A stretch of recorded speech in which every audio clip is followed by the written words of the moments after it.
செங்கல்பட்டு அருகே முதன்முறையாக 5000 ஆண்டுகள் பழமையான மனித எலும்புக்கூடு கண்டெடுக்கப்பட்டுள்ளது. செங்கல்பட்டு மாவட்டம் படாளம் அடுத்த பாத்தூர் செட்டிமேடு பகுதியில் சென்னை பல்கலைக்கழக தொல்லியல் துறை தலைவர் சவுந்தரராஜன் தலைமையிலான குழுவினர் 24வது நாளாக அகழ்வாராய்ச்சி பணிகளை மேற்கொண்டு வருகின்றனர்.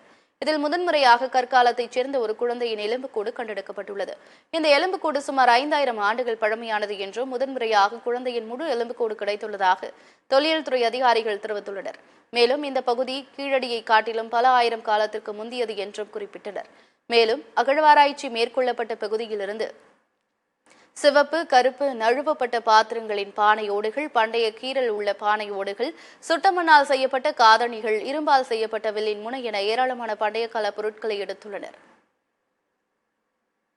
நாங்கள் கடந்த 2ஆம் தேதி இம்மாதம் 2ஆம் தேதி அகழாய்வு செய்ய வேண்டி செட்டிமேடு புதூர் செங்கல்பட்டு மாவட்டத்தில் வந்து 3 குழிகளை இட்டு அகழாய்வு செய்தோம்.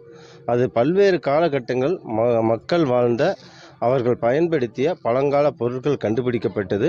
குறிப்பாக சொல்ல வேண்டுமானால் இந்த புதிய கற்காலத்தில் 9 முதல் 11 வயதுடைய ஒரு குழந்தையின் அரிய சைல்டு பரியல் என்று சொல்லப்படுகின்ற தலையுடன் மற்றும் ஸ்கெலிட்டன் என்று சொல்லப்படுகின்ற முழுவதுமான அந்த எலும்பு கூடு கிடைக்கப்பெற்றது.